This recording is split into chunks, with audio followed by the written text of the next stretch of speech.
बिस्मिल्लाहिर्रहमानिर्रहीम। अस्सलाम वालेकुम नाज़रीन, मैं खुरम गर्देज़ी आप सबको प्रोग्राम से है ज़िंदगी जो कि सच लाइव क्लिनिक है, इसमें बहुत बहुत खुशामदीद कहता हूँ जनाब। इस प्रोग्राम को लाइव आप लोगों की खिदमत में लेके हाज़िर होते हैं ताकि आप लोग भी प्रोग्राम में शामिल हो सके। अपने सवालात जो है सेहत से मुतल्लिक़ हैं, हेल्थ से मुतल्लिक़ हैं, बीमारियों से मुतल्लिक़ हैं, बीमारियों के बचाव, मैनेजमेंट, ट्रीटमेंट, जो भी आपका सवाल होता है आप कॉल कर सकते हैं, अपना सवाल पूछ सकते हैं। आज भी लाइव आप लोगों की खिदमत में हाजिर हैं और मौजू हमारा रहेगा दिल की अमराज के सिलसिले में हम लोग बात करेंगे। वक्तन फ़वक्तन हम लोग हार्ट की डिजीज़, हार्ट के इशूज़ जो हैं इन पर बात करते रहते हैं, उसी सिलसिले को हम आगे बढ़ाएंगे। आपको कोई सवाल हो तो ज़रूर कॉल करें, अपना सवाल पूछें। 0512321200 या 0512321203 दो नंबर हमारे एक्टिव है, कॉल करें, अपना सवाल पूछें। और इसके अलावा सेहत ज़िंदगी के नाम से हमारा फेसबुक पेज है, उसको भी फॉलो करें, लाइक करें ताकि आप जान सकें किस दिन किस हेल्थ प्रोफेशनल ने, किस डॉक्टर ने हमारे प्रोग्राम में किस मौजू पर गुफ्तगू करनी है।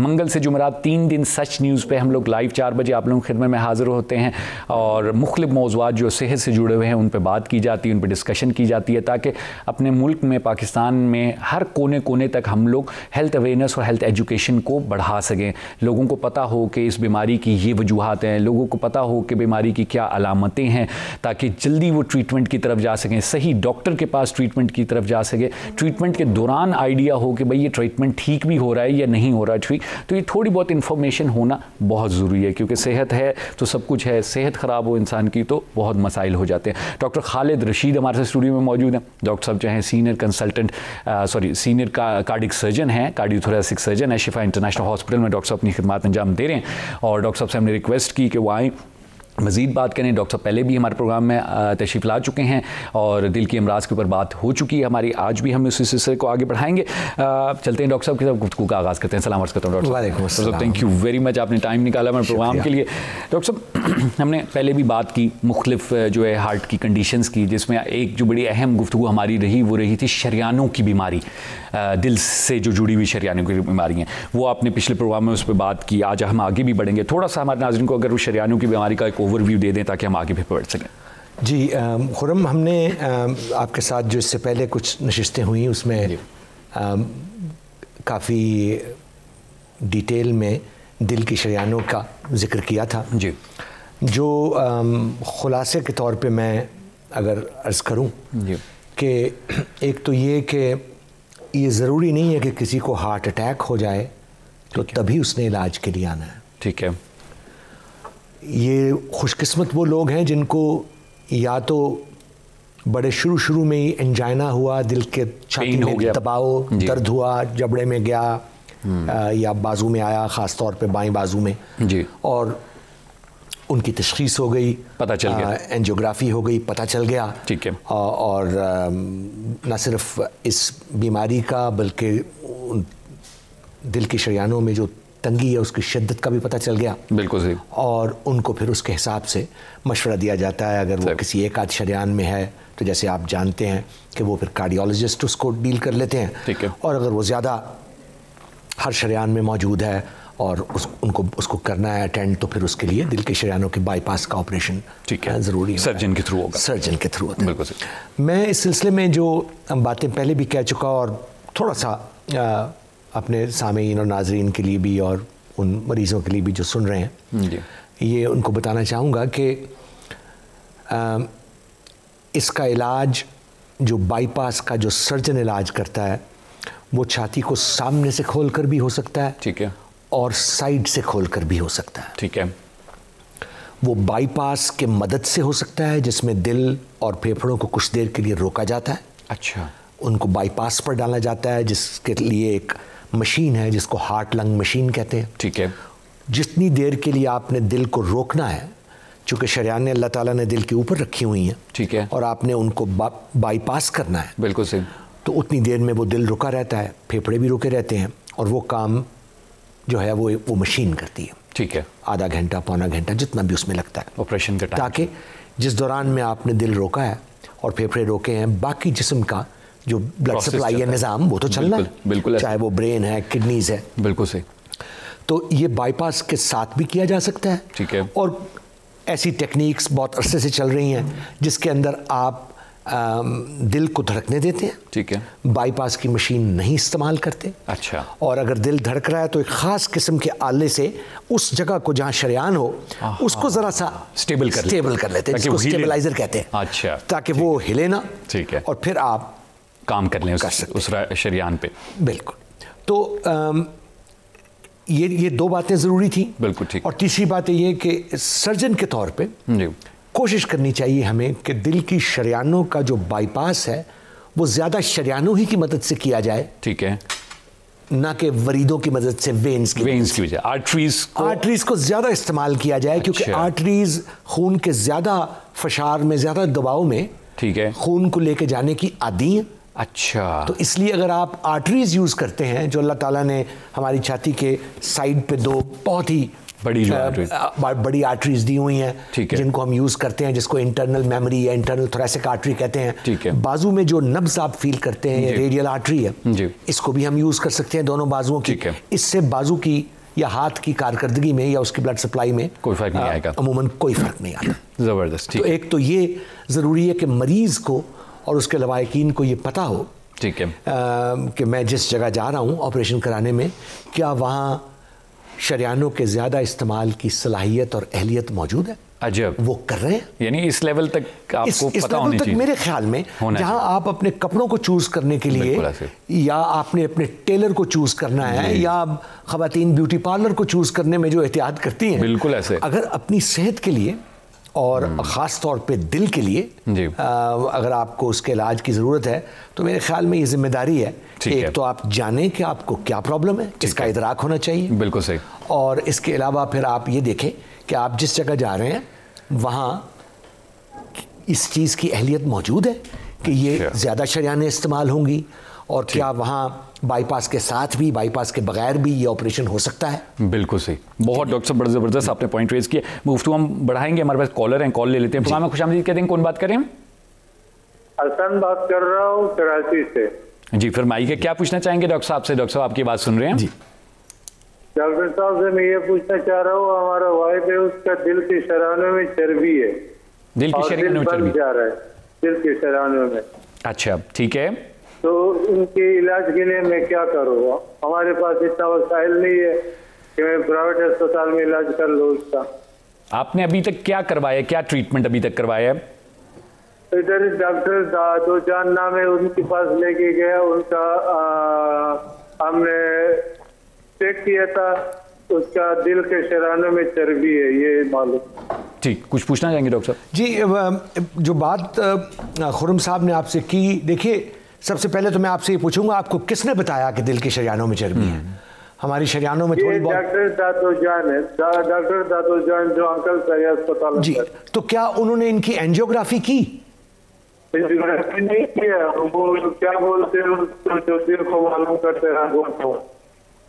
जी देखिए, यानी या तो स्ट्रेस टेस्ट होगा कि उन्होंने उनको भगाकर चेक किया होगा कि उनको छाती में दबाव आता है या दर्द होता है कि नहीं। सीने में दर्द होता है, सीने में दर्द, थोड़ा देर चल जाता है दर्द। जी, तो उन्होंने एक आपको अंदाज़ा बताया कि इस चीज़ का ज़्यादा एहतमाल है कि उनकी दिल की शरियानों में तंगी है चर्बी की वजह से, वो उन्होंने आपको ठीक कहा, लेकिन वो नहीं है। किस नौइयत की तंगी है, उसके लिए सिर्फ अद्वियात ज़रूरी हैं या कि उसके लिए कुछ और करना ज़रूरी है या ऑपरेशन ज़रूरी है, ये तो सिर्फ उस सूरत में पता चल सकता है जब या तो सीटी एंजियो हो, जो आजकल एक ख़ास किस्म का स्कैन होता है, उसके ज़रिए एंजियोग्राफी हो सकती है, या जो आम कैथेटर डाल के एंजियोग्राफी करते हैं, उसके बगैर ये पता नहीं चल सकता।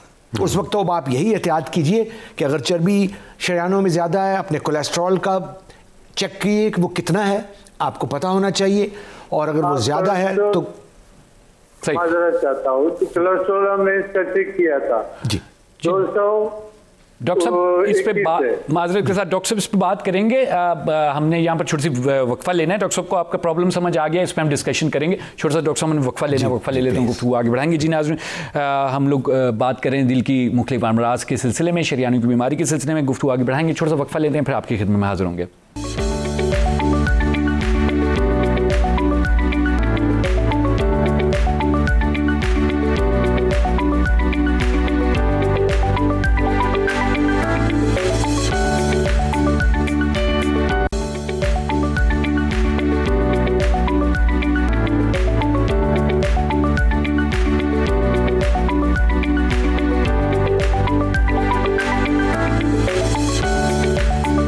आज में प्रोग्राम एक बार फिर आपको खुशामदीद कहते हैं। डॉक्टर खालिद रशीद हमारे साथ स्टूडियो में मौजूद हैं।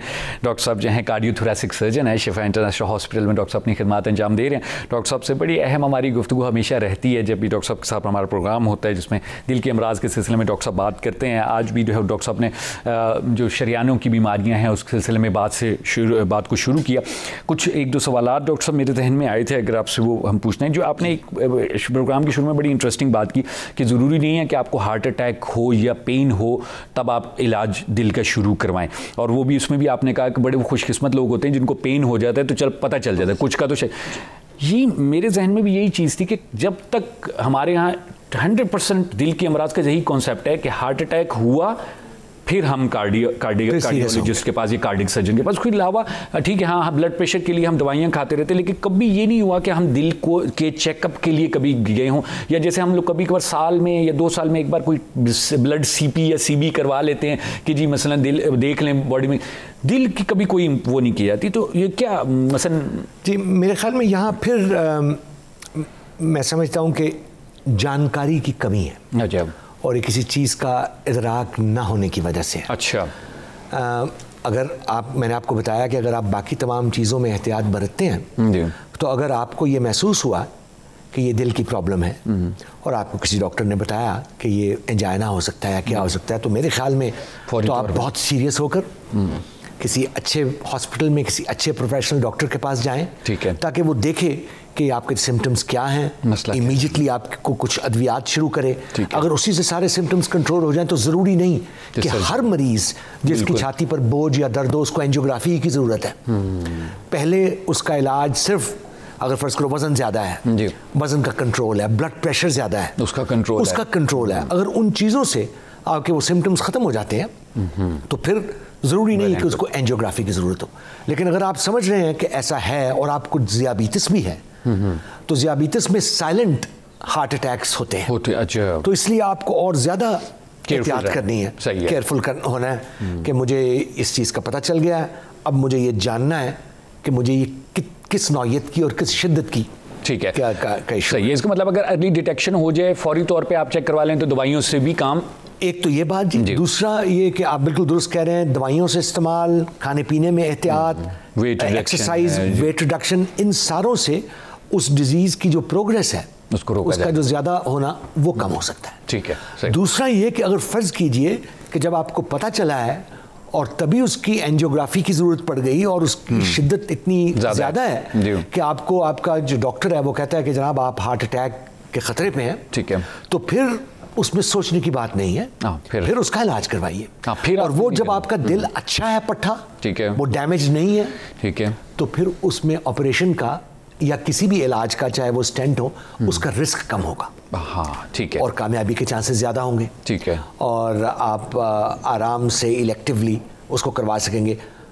अगर आपने एहतियात नहीं की, अटैक शुरू हो गया है या आपकी तबीयत ज़्यादा ख़राब हो गई है, तो फिर आप अस्पताल में जब पहुँचेंगे तो फिर आपकी कंडीशन उतनी अच्छी नहीं होगी, उसमें फिर ऑपरेशन का या किसी भी चीज़ के करने का जो रिस्क है या जो पेचीदगी का चांस है वो ज़्यादा होगा।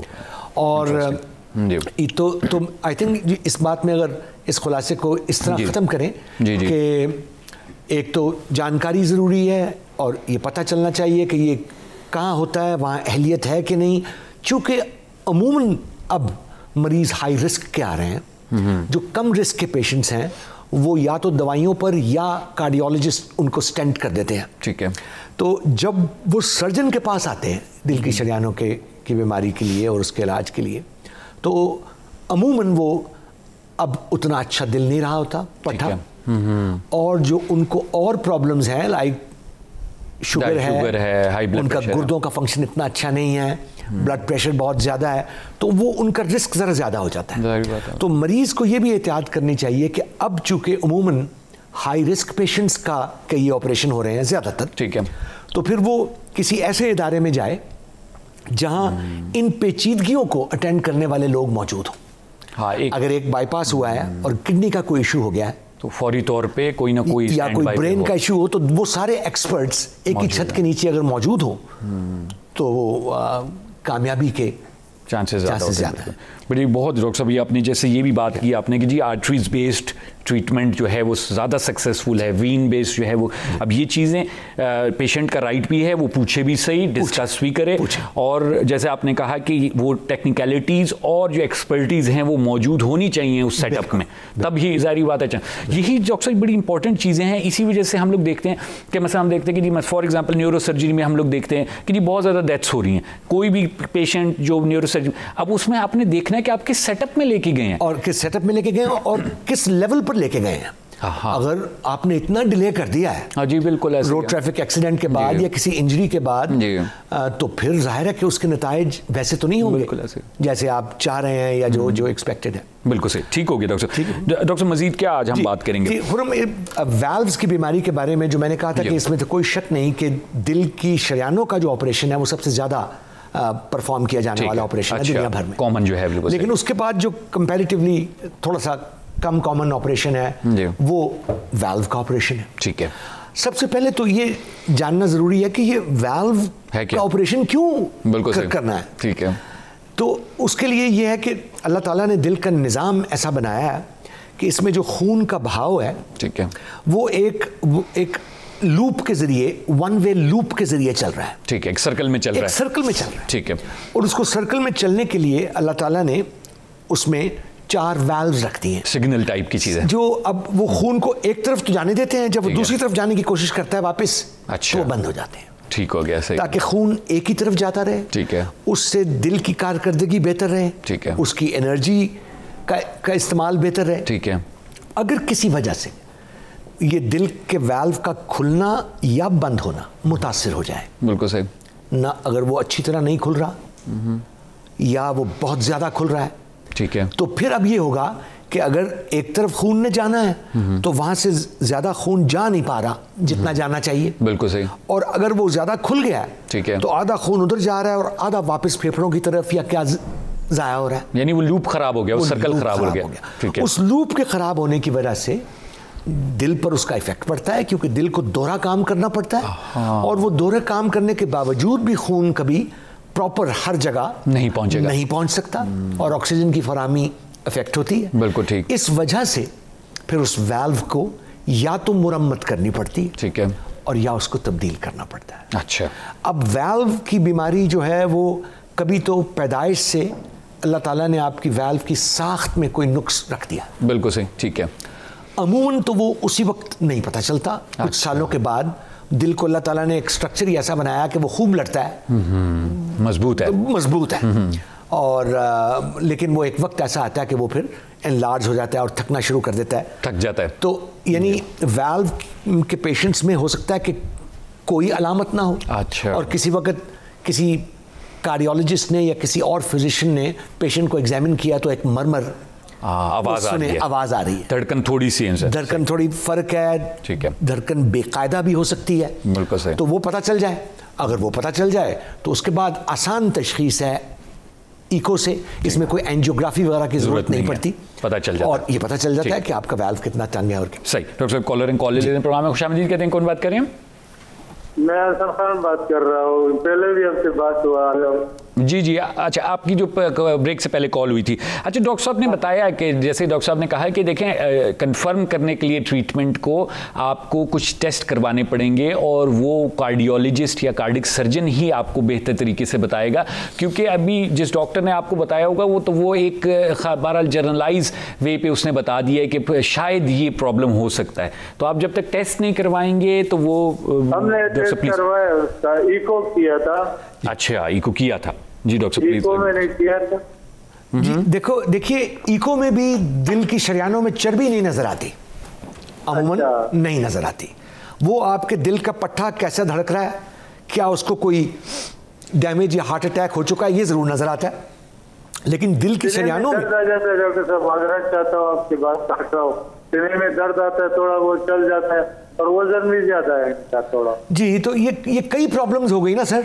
एक तो कोलेस्ट्रॉल ज्यादा है, वजन ज्यादा है, और आपको सिम्टम्स भी हैं, प्रॉब्लम भी है कि चलने के अंदर आपको छाती पे दबाव होता है। तो इसके लिए आप कार्डियोलॉजिस्ट के पास जाइए, वो जाहिर है कि उन्होंने कुछ दवाइयां शुरू की होंगी, कुछ आपको खाने पीने में एहतियात का कहा होगा।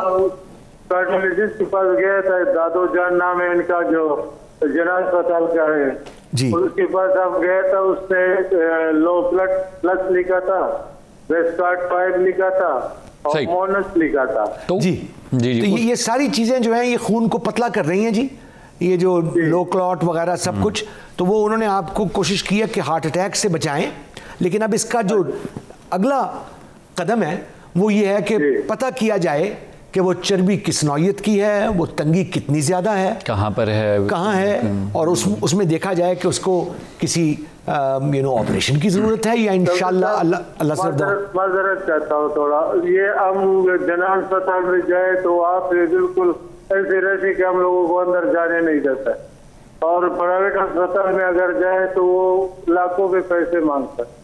जी बिल्कुल। देखें ये जो दिल के अमराज की प्रॉब्लम्स हैं, इनमें थोड़ा सा ज़ाहिरी बात है, थोड़ा सा खर्चा होता है, लेकिन बट स्टिल बहुत से ऐसे प्राइवेट जी और बहुत से दूसरे इदारे भी हैं जी जो इस्लामाबाद में काम कर रहे हैं। बिल्कुल बिल्कुल, आप अगर थोड़ा सा सर्च करें, बहुत से ऐसे इदारे हैं, इवन बहुत से बड़े हॉस्पिटल्स हैं, उनके वहाँ पर सिस्टम होता है, उनकी फाउंडेशंस बनी हुई हैं जहाँ पर आपको बहुत कम रेट में इलाज किया जा सकता है। बहुत शुक्रिया आपने कॉल। अब आपके पास आना चाहता हूँ जी। आप जब मर्जी तशरीफ ले आइए जी। जी जी आपके लाहौर में है ना? नहीं जी, मैं इस्लामाबाद में शिफा इंटरनेशनल। शिफा इंटरनेशनल में हो जी? शिफा इंटरनेशनल। आपका नाम मुझसे भूल गया अभी, टीवी पे नाम आपका नहीं आ रहा जी। खालिद रशीद। खालिद बशीर? खालिद रशीद। खालिद रशीद, बहुत मेहरबानी, जज़ाकल्लाह। जरूर जी। नाज़रीन, आप लोग गुफ्तगू सुने डॉक्टर खालिद रशीद के। हमने छोटा सा डॉक्टर साहब वक्फा लेना है, छोटा सा वक्फा लेते हैं, फिर आपकी खिदमत में हाजिर होंगे।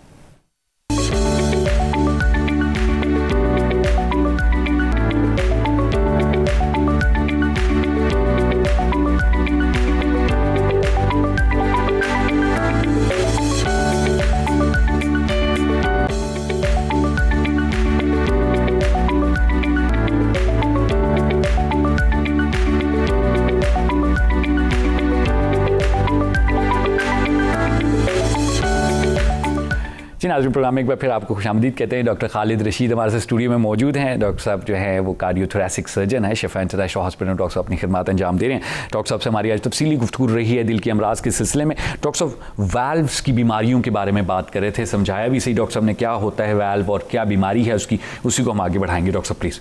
जी खुरम, तो वाल्व जो है, जब किसी को वाल्व की बीमारी हो तो मैंने जैसे बताया कि या तो कोई अलामत नहीं होगी शुरू में, ठीक है, या सांस चढ़ सकता है, दर्द भी हो सकता है छाती में, जिसको पैल्पिटेशन, दिल का ज़्यादा धड़कना है वो हो सकता है, और कभी कभी बेहोशी से आदमी गिर भी सकता है एओर्टिक वाल्व के चक्कर में। अच्छा, जब आपको वाल्व की बीमारी हो तो आपको ये जानना चाहिए कि उसको अगर किसी इलाज की ज़रूरत है जिसके लिए सर्जन इलाज करेगा, तो उसकी या तो मरम्मत हो सकती है, ठीक है, और या उसकी तब्दीली हो सकती है, ठीक है। मरम्मत भी अमूमन उस वक्त मुमकिन है अगर आप वक्त पर आएंगे, ठीक है, अर्ली आ जाए। अगर आपने उसमें बहुत ज़्यादा ताख़ीर कर दी, ठीक है, तो फिर वो अक्सर वाल्व ख़राब होता इतना ज़्यादा ख़राब हो जाएगा कि फिर उसकी मरम्मत नहीं या देर पा मरम्मत मुमकिन नहीं होती। ठीक है, रिप्लेस होगा। ठीक है। तो एक तो फिर वही एहतियात जो लोग शरियानों की पैबंदकारी के सिलसिले में करें, इसमें भी ये देखें कि जिस सेंटर में या जिस डॉक्टर के पास जा रहे हैं वहाँ ये अहलियत मौजूद है कि उस वाल्व को अगर मरम्मत की ज़रूरत पड़ी तो मरम्मत हो जाएगी, अगर तब्दीली की ज़रूरत हुई तो तब्दीली हो जाएगी। ठीक है। तो जहाँ तक मरम्मत का ताल्लुक़ है उसमें बेशुमार टेक्निक्स हैं, वो इस वक्त बताना मुमकिन नहीं, लेकिन अगर वाल्व एक स्ट्रेच होके खुल जाता है तो उसके लिए हम एक रिंग इस्तेमाल करते हैं, एक बैंड इस्तेमाल करते हैं, ठीक है, जो अगर आपके कैमरा वाले दिखा सकें तो वो इस किस्म का, हाँ, ये जो छोटी सी तस्वीर इसकी बनी हुई है, तो उस बैंड से हम उस वाल्व को तंग कर सकते हैं। बिल्कुल सही। और फिर उसके जो पट हैं उनका मिलना ठीक हो जाता है। बिल्कुल सही। तो आपका वाल्व पेशेंट का अपना होगा, सिर्फ एक रिंग और कुछ और महारत से उस वाल्व को मुरम्मत करके उसकी लीकेज या उसकी तंगी को ख़त्म किया जा सकता है। ज़बरदस्त, ठीक है। तो ये भी हर सेंटर में शायद नहीं होता, लेकिन पता चलना चाहिए, आपको पता हो जहाँ जा रहे हैं सेंटर में। बिल्कुल सही। अगर वाल्व की तब्दीली की ज़रूरत है तो फिर ये डिपेंड करता है कि आप किस उम्र में हैं, ठीक है, और फिर आपको जो वाल्व तब्दील करना है वो या तो टिश्यू वाल्व होगा, अच्छा, जो जानवरों ठीक है का वाल्व है। उसमें 2 किस्म के वाल्व हैं, एक तो जानवर ही का एओर्टिक वाल्व अच्छा लिया जाता है, ठीक है, निकाल के, वो जाहिर है कि मुख्तलिफ साइज के जानवर कुर्बान किए जाते हैं, बिल्कुल सही, और आपके पास हर साइज का वाल्व मौजूद होता है, बिल्कुल सही। और उसकी जो शक्ल है वो यहाँ आपको शायद ये नजर आए कि वो इस किस्म का वो वाल्व होता है। ये सील्ड चूंकि डब्बा होता है तो हम इसे खोल नहीं सकते, बिल्कुल सही, और वो उसके 3 पट होते हैं, ठीक है, और वो आप जिस्म में जहां भी उसको डालना हो वहां डाल सकता है, बिल्कुल सही। और एक वाल्व ये है जो मेटालिक वाल्व है, अच्छा, जो जिसके 2 लीफलेट्स होते हैं, ये धात का बना होता है, अच्छा, और ये दुनिया की जो सबसे प्योर कार्बन है, ये पायरोलाइट कार्बन का बना होता है, ठीक है, और तो ये मेटालिक वाल्व है। अच्छा। ये सारी जिंदगी चलता है, ठीक है, ये 10 से लेके अमूमन 8-10 से लेके 20 साल तक चलता है। अच्छा। अगर ये एओर्टिक पोजीशन में डाला जाए तो ज्यादा चलता है, ठीक है। माइट्रल में प्रेशर्स ऐसे होते हैं कि वहां ये कम कुछ से बात खराब होना तो, लेकिन जो एडवांटेज है वो ये है कि खून को ज्यादा पतला रखने की जरूरत इस वाल्व में जो टिश्यूज का बना हो नेचुरल नहीं होती, ठीक है, सिर्फ पहले 5-6 महीने, ठीक है, जब तक ये वाल्व अच्छी तरह बैठ जाए, सेट हो जाए, फिर आपको वो दवाई नहीं खानी पड़ती, बिल्कुल सही। जबकि अगर आपने मेटालिक वाल्व डाला है, बिल्कुल सही, तो फिर सारी जिंदगी अच्छा, वो खून को पतला करने वाली दवाई आपके लिए नागुज़ीर है, अच्छा, वो आपको खानी है, ठीक है, वो किसी तरीके से आप छोड़ नहीं सकते। वो चाहे आधी गोली है, ठीक है, या वो 1 गोली है या 1.5 गोली है, वो आपको 2-3 महीने में उसकी डोज का पता चल जाता है। लेकिन वो ज़रूरी है कि फिर आप ये नहीं हो सकता कि आप इस वीकेंड जा नहीं सके बाजार, दवाई ख़त्म हो गई है, अच्छा, तो चले अब मैं परसों ले लूँगा, नहीं, वो हर रोज़ खानी ज़रूरी है। लेकिन ये वाल्व फिर सारी ज़िंदगी चलता है, ठीक है। तो जो यंगर लोग होते हैं उनके अंदर अक्सर हम ये मेटालिक वाल्व्स डालते हैं, बार बार ऑपरेशन से बचाना पड़े, ठीक है। लेकिन अगर कोई ख़वातीन है और उन्होंने अभी उनको बच्चों की ख्वाहिश है, तो उनके अंदर फिर हम टिश्यू वाल्व डालते हैं, क्योंकि इसके अंदर खून को पतला करने की जरूरत नहीं रहती, दवाइयां नहीं लेनी पड़ती, तो वो आराम से अपनी फैमिली कंप्लीट कर लें 8-10-12 साल में, ठीक है। और उस देर में अगर ये वाल्व आहिस्ता आहिस्ता खराब होता है तो फिर मेटालिक वाल्व की बारी आ सकती है। या फिर अगर आप किसी ज्यादा एज के लोग हैं जो 60 और 65 से ऊंचे हैं, तो उनमें भी हम टिश्यू वाल्व इसलिए डालते हैं कि उनके लिए वॉरफरिन एक तवातर से खाना मुश्किल हो जाता है, खतरनाक भी हो सकता है, कोई और प्रॉब्लम, ब्लीडिंग हो सकती है, तो इसलिए उनके अंदर हम फिर टिश्यू वाल्व डालते हैं। अब कुछ टेक्निक्स ऐसी आ गई हैं कि आप एक दफ़ा अगर टिश्यू वाल्व डाल भी देंगे तो उसके बाद में कैथेटर से उसी वाल्व के अंदर एक और वाल्व डाल सकते हैं 8-10-12 साल बाद। जबरदस्त। तो ये जरूरी नहीं है कि अगर ये वाल्व डले तो उसके बाद दोबारा पूरा बड़ा ऑपरेशन ही जरूरी है। अच्छा, सब तो ये डॉक्टर साहब बहुत शुक्रिया अदा करता हूँ, टाइम बिल्कुल हमारा खत्म हो गया है, बट लाइक आपने बड़ी इंपॉर्टेंट इन्फॉर्मेशन जो कि मेरे ख्याल से हम सबको पता होनी चाहिए, हम लोग को एटलीस्ट इन्फॉर्मेशन होनी चाहिए, ताकि हम लोग जब ट्रीटमेंट के लिए जा रहे हैं, जहाँ जा रहे हैं, तो हमें पता हो कि भाई हम किस चीज़ का ट्रीटमेंट करवाने जा रहे हैं, क्या होने जा रहा है हमारे साथ। अब ये कार्बन वॉल्व और जो नेचुरल वॉल्व का आपने बताया, बहुत से लोगों को, मुझे नहीं इल्म, मैं इतने अरसे से प्रोग्राम कर रहा हूँ, तो आई मीन ये इन्फॉर्मेशन हम सबके पास होनी चाहिए ताकि सही तरीके से ट्रीटमेंट किया जा सके, क्योंकि फिर जाहिर बात है अच्छे बुरे लोग हर सेटअप में हर जगह पर होते हैं, हॉस्पिटल्स में भी होते हैं, हॉस्पिटल के बाहर भी होते हैं, तो आपको इन्फॉर्मेशन होगी तो आप अच्छे तरीके से अपना ट्रीटमेंट करवा सकेंगे। डॉक्टर साहब बहुत शुक्रिया अदा करता हूँ आपका, बड़ी इंपॉर्टेंट इन्फॉर्मेशन के साथ आप आए हमारे पाकिस्तानियों के लिए, ताकि इनकी सेहत जो है वो अच्छी हो सके, बीमारियों से बचा जा सके, और अपने तफसीली गुफ्तगू की। Thank you very much. जी नाज़रीन, आपने गुफ्तगू सुनी डॉक्टर खालिद रशीद की। डॉक्टर साहब जो हैं सर्जन हैं, कार्डियोथोरेसिक सर्जन। डॉक्टर साहब ने तफसील के साथ बात की कि जनाब मुख्तलिफ जो बीमारियां हैं, शरियानियों की बीमारियां हैं दिल से रिलेटेड, और वॉल्व की बीमारियां, उस सिलसिले में बात की। आई होप आज का प्रोग्राम आप लोगों को मुफीद साबित होगा। इंशाल्लाह कल फिर मुलाकात होगी एक और मौजू के साथ और एक और हेल्थ प्रोफेशनल के साथ। तब तक के लिए मुझे खुरम गर्देजी और डॉक्टर खालिद रशीद को प्रोग्राम से ज़िंदगी से इजाज़त दीजिए। खुदा हाफिज़।